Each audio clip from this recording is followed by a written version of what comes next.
आप सबको प्रभु यीशु मसीह के नाम में जय मसीह की। मैं परमेश्वर का धन्यवाद देता हूँ। परमेश्वर ने एक और बार आपका अपने वचन में से शेयर करने का मुझे मौका दिया और आज हम देखेंगे परमेश्वर के वचन में से आशा शब्द के बारे में और उससे हम क्या सीख सकते हैं और कैसे और अधिक हम प्रभु यीशु मसीह पर आशा रख के हमारे जीवन को जी सकते हैं। एक संसारी दृष्टि से जब हम आशा शब्द को देखते हैं तो इसका मतलब हम ये समझते हैं कि एक कुछ अच्छा होना, किसी भली बात की उम्मीद करना, और अगर और सिंपल वे में अगर देखा जाए तो आशा शब्द को हम एक फीलिंग के साथ उपयोग किया जाता है। हमारी अच्छी फीलिंग होती है कि कुछ अच्छा होने वाला है और संसारिक रीति से हम आशा शब्द को विचारों के साथ और भावनाओं के साथ और फीलिंग के साथ उसका यूज हम देखते हैं। लेकिन हम आज परमेश्वर के वचन में से देखेंगे कि आशा शब्द का कितना एक महत्वपूर्ण स्थान है परमेश्वर के वचन के अंदर, वो देखेंगे हम। और आशा शब्द फीलिंग से, भावनाओं से कितना बढ़कर है वो हम देखेंगे आज। सबसे पहले आप निकालिए मेरे साथ वचन संहिता उसका 31 और उसका 24वीं आयत। उसमें इस प्रकार से लिखा गया है, हे यहोवा पर आशा रखने वालों, हियाव बांधो और तुम्हारे हृदय दृढ़ रहें। जैसे हमने देखा था संसारिक तौर पे आशा शब्द को हम एक फीलिंग, भावना या एक अच्छी बात का उम्मीद के साथ हम देखते हैं, लेकिन परमेश्वर के वचन में इससे भी बढ़कर उसका एक अर्थ बताया गया है। और उसका एक अर्थ देखते हैं हम, तुम्हारे हृदय दृढ़ रहे। किसकी हृदय दृढ़ रखने की बात भजन संहिता में ये दाऊद बोल रहा है? जो यहोवा पर आशा रखते हैं उनके हृदय दृढ़ रहे। और जब भी हम दृढ़ शब्द का इस्तेमाल करते हैं तो ऐसी वस्तु से उसकी तुलना करेंगे जो कभी हिल ना सके। अगर मैं चट्टान का उदाहरण दूं, एक चट्टान जिसको हिलाना है, जिसको सरकाना बहुत मुश्किल होता है, उसी चट्टान के शब्द के साथ हम इस आशा वर्ड का इस्तेमाल कर सकते हैं। और जो मैंने आपसे कहा चट्टान मतलब एक ऐसी वस्तु पे हम खड़े हैं जो हिल नहीं सकती, जो बिल्कुल अटल है, जिसको हिलाना बहुत मुश्किल है। एक फीलिंग को हिलाना बहुत आसान है। जब लहर अच्छी चलेगी फीलिंग अच्छी होती है, जब कुछ बुरा होगा फीलिंग बुरी होती है। लेकिन परमेश्वर की जो आशा है वो फीलिंग से कहीं ज्यादा या हमारे विचारों से, हमारी भावनाओं से बहुत बढ़कर है। और वचन ने उसकी तुलना एक दृढ़ वस्तु से की गई है जिसको हम एक चट्टान के समान में समझ सकते हैं। न केवल हम आशा को एक चट्टान के समान समझें, लेकिन परमेश्वर के वचन में इब्रानियों उसका 10 और उसके 23 में भी इसकी तुलना हम पाते हैं। आओ हम अपनी आशा के अंगीकार को दृढ़ता से थामे रहे।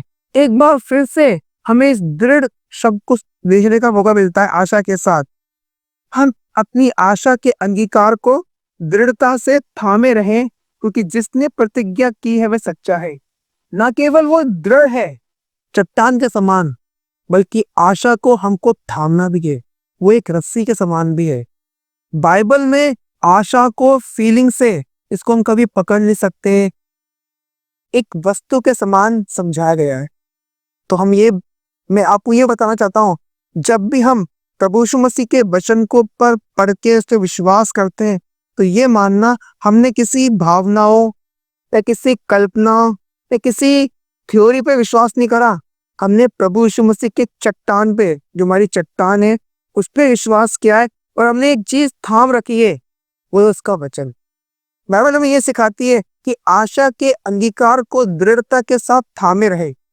थामना और सिखाता है कि कुछ भी हो जाए उसको पकड़े रहना। हमारे मसीह जीवन में भी हमें परमेश्वर के वचन को ऐसे ही हमारे मन में थामना है, इस प्रकार से परमेश्वर का वचन हमसे अपेक्षा करता है।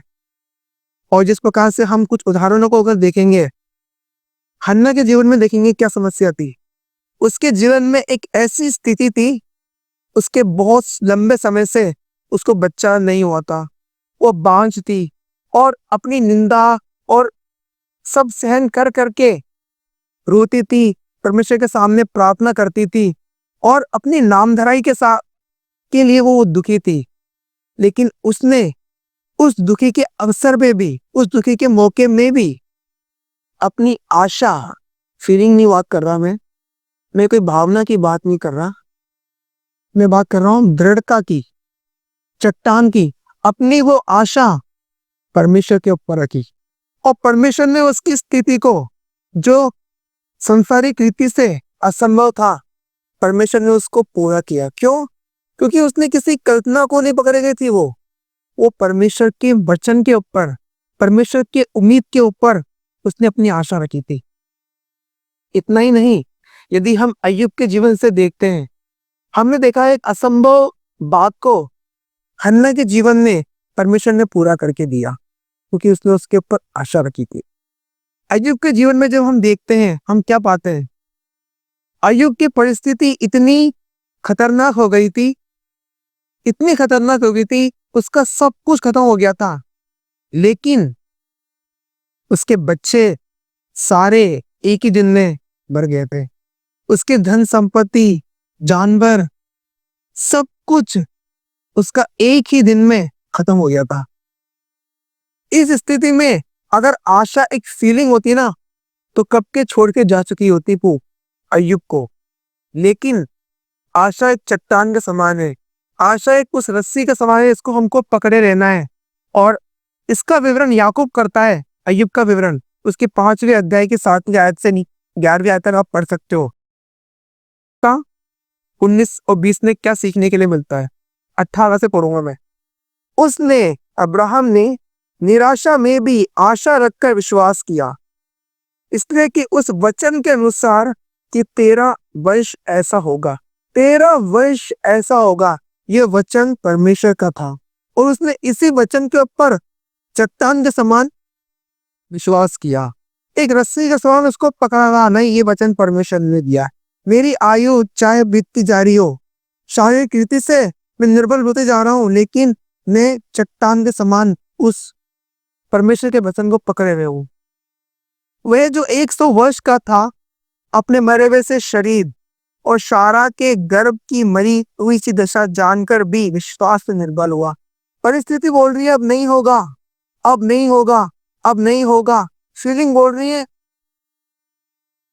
कुछ नहीं हो सकता, लेकिन चट्टान के समान उसका विश्वास जो परमेश्वर के ऊपर का, ऐसा ही होगा। और उसने क्या लिखते हैं 20वीं आयत में? और न अविश्वासी होकर परमेश्वर की प्रतिज्ञा पर संदेह किया, पर विश्वास में दृढ़ होकर परमेश्वर की महिमा की। और उसके बारे में हम जानते हैं इसका प्रतिफल क्या हुआ। जो उसने आशा परमेश्वर के ऊपर रखी थी, ये बात उसके लेखे में धर्म गिना गया। क्या लिखा है 23वीं आयत में पढ़ेंगे, इस कारण ये उसके लिए धार्मिकता गिना गया। यदि परमेश्वर ने हमारे जीवन में कोई प्रॉमिस दिया है और उसका वचन है ये, यदि हम परमेश्वर के वचन को पढ़ते हैं और उसके ऊपर विश्वास रख के उस चट्टान के समान उसके ऊपर आशा रखते हैं ना, हमारी परिस्थिति से बढ़कर, असंभव बातों से बढ़कर के हमारी आशा परमेश्वर के ऊपर रखना अंत में हमारे लिए भी धार्मिकता गिना जाएगा। कितनी अच्छी बात है आशा के बारे में जो हम सीख सकते हैं। और कितनी बार हम आशा को बहुत तुच्छ समझ जाते हैं कि कुछ नहीं है, सिर्फ एक फीलिंग है बस। नहीं मेरे भाइयों और मेरी बहनों, आशा परमेश्वर के वचन को थामे रहना है। एक आखिरी उदाहरण देके हम प्रार्थना करेंगे। पौलुस के जीवन को हम सब कुछ जानते हैं। पौलुस क्या बोलता है रोमियो की पत्री 12 उसके 12 में, आशा में आनंदित रहो। हम जानते हैं वो कहता है प्रभु में आनंदित रहो। फिलिपियों को लिखता है वो, आशा में आनंदित रहो, प्रभु में आनंदित रहो। और ऐसे बहुत सारे वचन पौलुस लिखता है आशा के बारे में कि परमेश्वर आशा का दाता है, आशा में आनंदित रहो, ये धन्य आशा है। लेकिन जब पौलुस एक हाकिम के सामने खड़ा हुआ था, झूठे वकील उसके ऊपर दोष लगा रहे थे, यहूदी उसको मारने के लिए कसम खा के बैठे थे कि जब तक हम इसको मार नहीं देंगे तब तक हम खाना नहीं खाएंगे।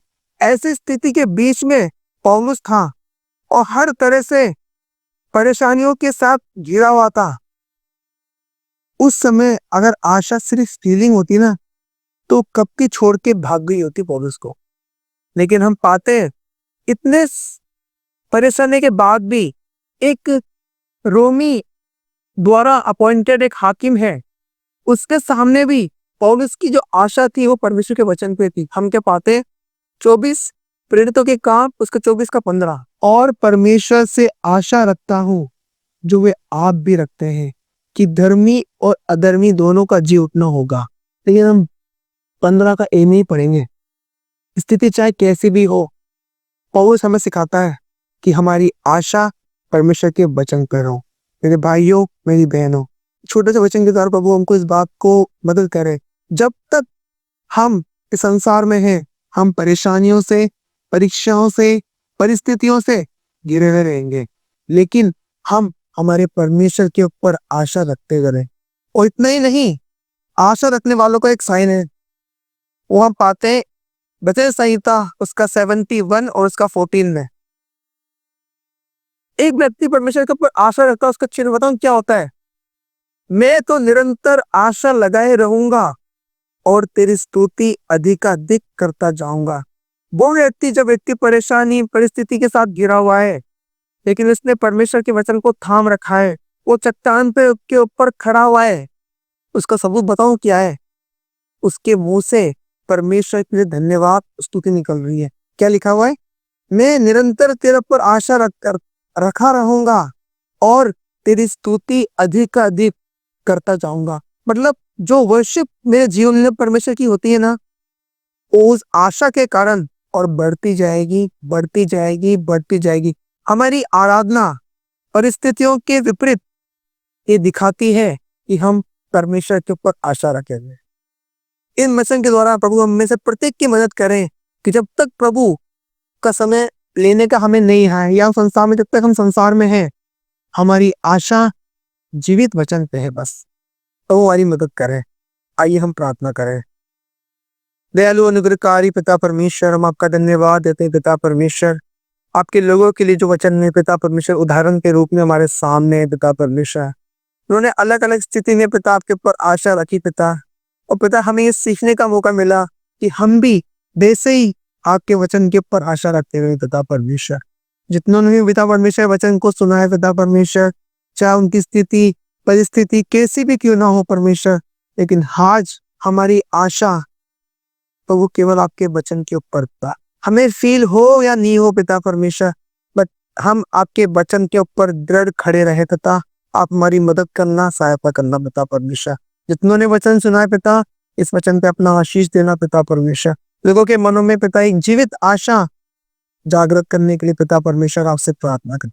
सारा आदर, सारी महिमा आपको देते हुए इस प्रार्थना को हमारे उद्धार करता प्रभु यीशु मसीह के नाम से मांगते हैं, सुनो कबूल करना पिता। आमीन। Thank you.